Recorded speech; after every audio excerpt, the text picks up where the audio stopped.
ये देखें, ये एक चमन है, ठीक है। आप लोगों को इसके अंदर घास नजर आ रही है? ये घास नजर आ रही है ना? ठीक है। Yes sir. अच्छा, होता कुछ यूं है कि घास हो जाती है बड़ी, और मेरे वालिद साहब आते हैं और आके मुझे कहते हैं कि भाई ये घास तो बहुत बड़ी हो गई है, और आप मशीन लें और इस घास को काटना शुरू करें। तो मैं क्या करता हूँ कि मशीन लेता हूँ, इस घास को काटना शुरू कर देता हूँ। लेकिन गर्मी के दिन भी हैं, रमज़ान भी है, तो ऐसा होगा कि जब तक मेरे वालिद साहब मेरे सर पे खड़े हुए हैं ना, मैं तो बड़ा एक्टिवली ये मशीन चलाऊंगा। लेकिन जो ही मेरे वालिद साहब मुझसे ज़रा सा दूर होंगे, अंदर कमरे में चले जाएंगे, तो मशीन चलनी बंद हो जाएगी। लेकिन जो ही वो दोबारा बाहर आएंगे, तो मैं उन्हें देख के डर के मारे दोबारा से मशीन चलाना शुरू कर दूंगा। तो यहाँ पर ये जो मेरे वालिद साहब थे, ये कैसा रोल अदा कर रहे थे?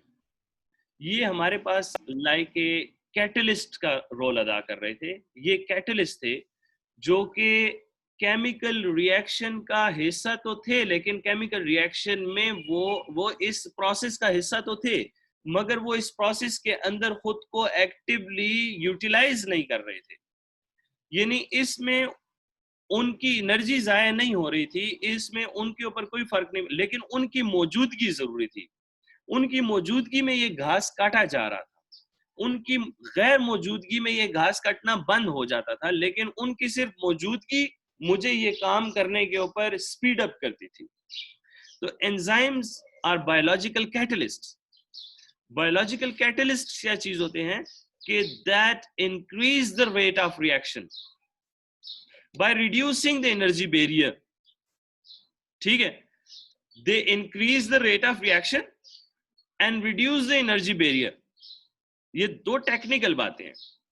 लाइक रेट ऑफ रिएक्शन ज्यादा हो जाए लेकिन एनर्जी कम कम हो। जैसे कि हमारे पास पहले आप लोग अगर कोई बच्चे, हाँ करक के बच्चे हमारे पास मौजूद हैं, कोहाट का टनल देखा हुआ है? कोहाट का टनल मेरे सामने बना है, आप लोग तो बच्चे हैं, मेरे सामने बना है। पहले हम लोग कोहाट के उस पहाड़ के ऊपर से जाते थे, तो कोहाट का पहाड़ बीच में बहुत बड़ा था, तो वो जो बड़ा पहाड़ था ना हमारे पास, उसके ऊपर हम लोग गाड़ी चढ़ाते थे और इस तरह से गोल गोल गोल गोल गोल गोल चक्कर लगा के पहाड़ के ऊपर से और टॉप के ऊपर पहुंचते थे, और फिर उसके बाद नीचे इस तरह से आते थे, तो हमें 2 घंटे लग जाते थे। बास टाइम पे गाड़ियां ऊपर से नीचे भी गिर जाती थी, बाज लोगों की गाड़ियां ऊपर जाके पंक्चर हो जाती थी, बाज लोगों को ऊपर जाके पेट्रोल खत्म हो जाता था, फिर कोई धक्के दे रहा होता था, कोई बीमार हो जाता था। तो जापान वालों ने सोचा कि क्यों ना हम आप लोगों की मदद करें। ये जो पेशावर और कोहाट के दरमियान में इतना बड़ा पहाड़ है, जो कि करक और लकी मरवत और डेरा इस्माइल खान को आपस में मिलाता है, इस पहाड़ को दरमियान में सुराख करके और इसके अंदर सुराख करके हम लोग क्या आसान कर दें, एनर्जी बैरियर को खत्म कर दें और रेट ऑफ रिएक्शन को फास्ट कर दें। यानी वो एनर्जी, वो पेट्रोल, किसी का माइक ऑन है?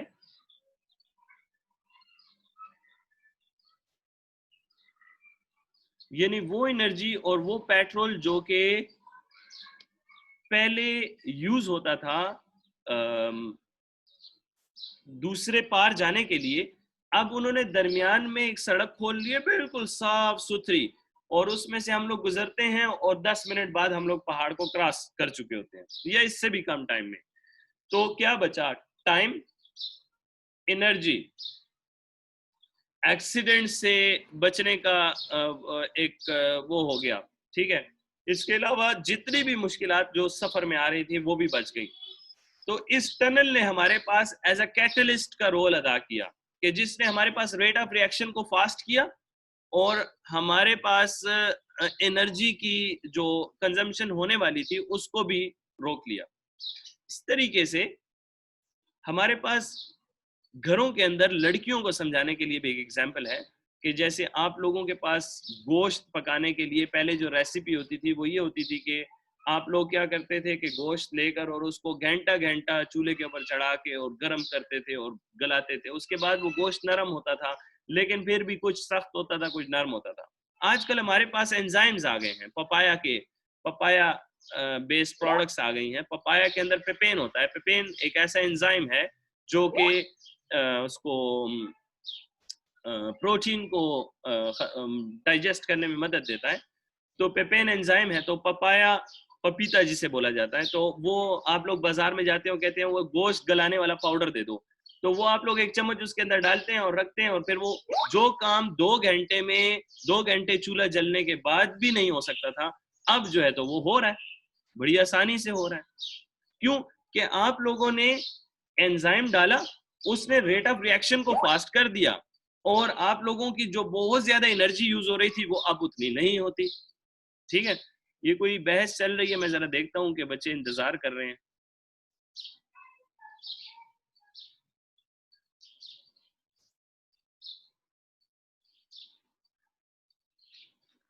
ठीक है,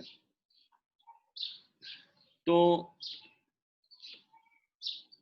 इसके ऊपर बाद में मैं बात करता हूं जो नीचे बात हो रही है, लेकिन अभी मैं अपने टॉपिक से नहीं हटता।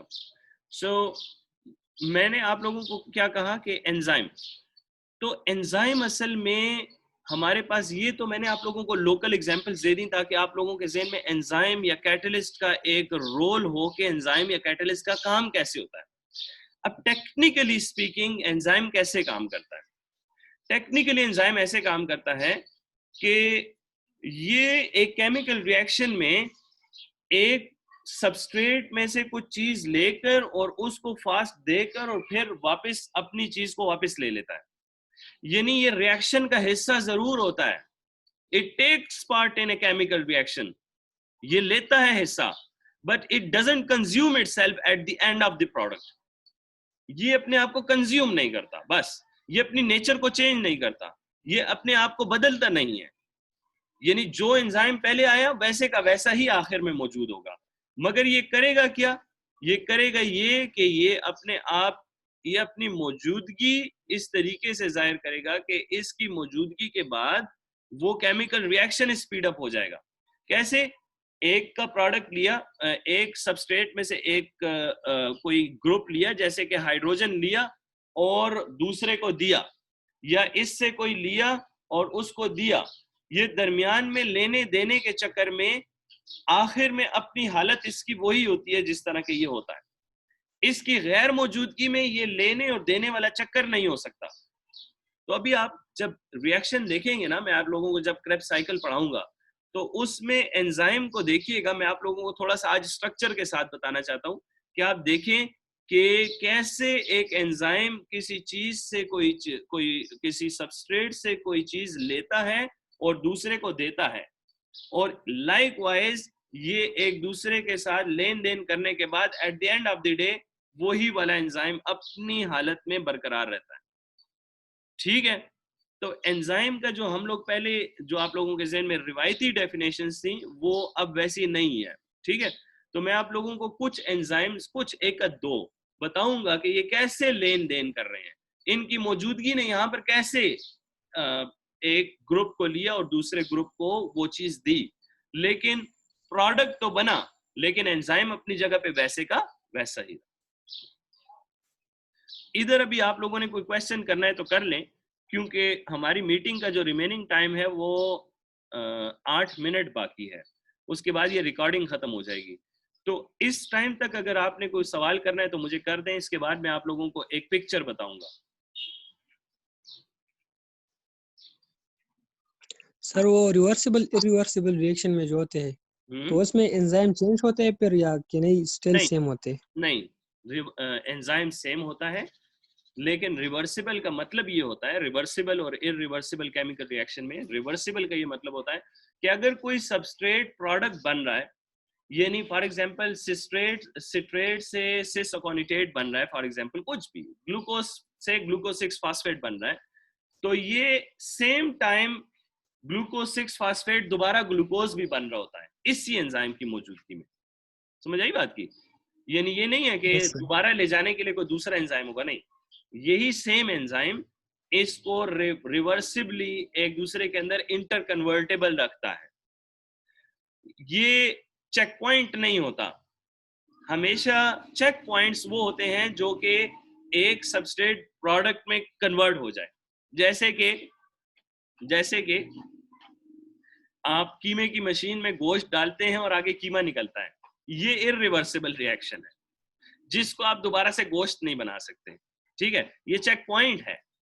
मगर बाज ऐसे काम है कि जिसको कि हम लोग कहते हैं अच्छा अच्छा चलो हम लोग दोबारा कर सकते हैं, तो वो होता है रिवर्सिबल रिएक्शन, जिसमें कि आप किसी प्रोडक्ट को दोबारा से उसमें सबस्ट्रेट में कन्वर्ट कर सकें। तो there are several examples like that. जैसे कि आप कहें कि मैंने पॉइंट ए से पॉइंट बी तक जाना था और आप वहां पर जाएं और बी पॉइंट पे कोई बंदा आपसे कहे कि ये वाली जगह तो नहीं थी, ये तो सी पॉइंट था, तो आप वहां से ही मुड़ा के वहां पर जा सकें या दोबारा से ए पॉइंट पे आ सकें। तो ये एक ऐसे रिएक्शंस होते हैं कि जिसमें सेम चीज यूज होती है। और किसी का कोई सवाल है इसमें? मैं भी स्क्रीन शेयर करने जा रहा हूँ, तो स्क्रीन शेयर करके मैं आप लोगों के साथ कुछ शेयर करता हूँ। सर ये जो इंट्रासेल्युलर और एक्स्ट्रासेल्युलर एंजाइम है ये सब में काम करते हैं ना?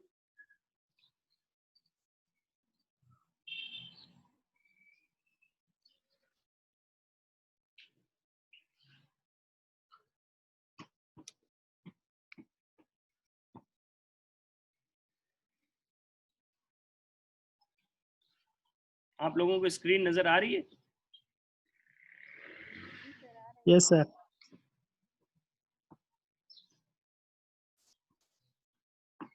ग्रिप साइकिल, मैंने यहाँ पर एक ग्रिप साइकिल रखा है, ये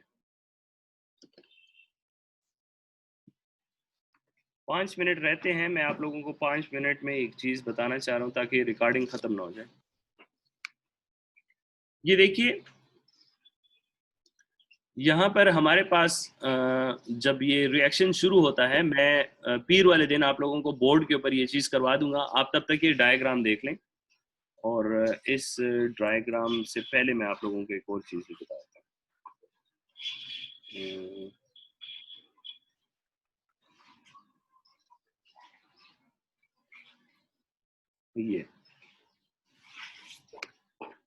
ये देखिए नजर आ रहा है आप लोगों को? yes sir, ये देखें, ये हमारे पास ये पायरुवेट है। पायरुवेट जब हमारे पास साइटोसोल से माइटोकॉन्ड्रिया के अंदर जाता है, यानी पायरुवेट वो स्ट्रक्चर है जो कि माइटोकॉन्ड्रिया में जा सकता है। पायरुवेट के अलावा स्ट्रक्चर नहीं जा सकता था, इस वजह से ग्लूकोज को पायरुवेट के अंदर कन्वर्ट होना पड़ा ताकि ग्लाइकोलिसिस के दौरान पायरुवेट जो बना वो माइटोकॉन्ड्रिया के अंदर दाखिल हो और वहां पर क्रेब्स साइकिल शुरू हो। तो ये देखें, ये जो पायरुवेट है, in the presence of pyruvate dehydrogenase enzyme और CoA की मौजूदगी में, देखो CoA आया और CO2 बना। CO2 कैसे बना ये मैं आप लोगों को बताता हूँ। और एक NAD आया और NADH+H बना। तो ये किस चीज में कन्वर्ट हुआ? एसिटाइल CoA में, यानी पायरुवेट से एसिटाइल CoA बन रहा है। तो ये देखें CO2 यहां से निकला, ये देखें ये वाला CO2, ये देखें ये वाला CO2 निकल गया। इधर देखें यहाँ पर CO2 नहीं है ना, CH3C डबल बॉन्ड O मौजूद है। और ये CoA जो है, ये CoA S-CoA ये वाला है, ये इसके साथ यहाँ पर लग गया। तो बना क्या? Acetyl CoA। रिएक्शन में क्या चीज निकली?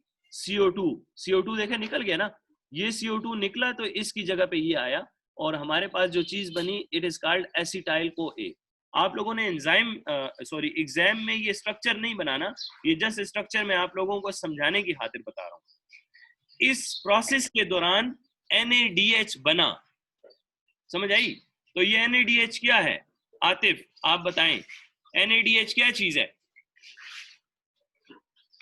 ये एनर्जी है सर। ये एनर्जी है जो कि कैश होगी ऑक्सीडेटिव फास्फोरिलेशन में, नेक्स्ट स्टेप में मैं आप लोगों को बताऊंगा। लेकिन एक एनर्जी बन गई, यानी पायरुवेट से एसिटाइल CoA बनाने में एनर्जी बन गई। समझ आई बात की? अब एसिटाइल CoA एक साइकिल में अंदर घुसेगा, उस साइकिल में पहले से कुछ कंपाउंड्स मौजूद हैं। तो देखें, साइकिल का तो कोई भी सिरा नहीं होता ना, दायरे का तो कोई पॉइंट नहीं होता, एक सर्कल का तो कोई भी स्टार्टिंग पॉइंट नहीं होता, हर एक चीज स्टार्टिंग पॉइंट होती है। यहाँ पर जो स्टार्टिंग पॉइंट है वो एसिटाइल को ए की एंट्री है। ये जब एसिटाइल को ए इंटर होगा तो पीछे एक कंपाउंड है ऑक्सैलो एसीटेट, जो कि क्रेब्स साइकिल का आखिरी पॉइंट है। जब ये एसिटाइल को ए के साथ मिलेगा तो ये बनाएगा सिट्रेट। इस दौरान में को ए निकल जाएगा। देखो ये जो को ए है ये निकलेगा, ये वाला जो पॉइंट था। देखो अब सिट्रेट के अंदर मौजूद कुछ भी नहीं है, को ए मौजूद नहीं है, और इसमें एक वाटर की एडिशन होगी, और जो एंजाइम है इसके अंदर वो है सिट्रेट सिंथेज। समझ आई बात की? ये नहीं, हमारे पास ये स्टॉप शेयर कर लेते हैं।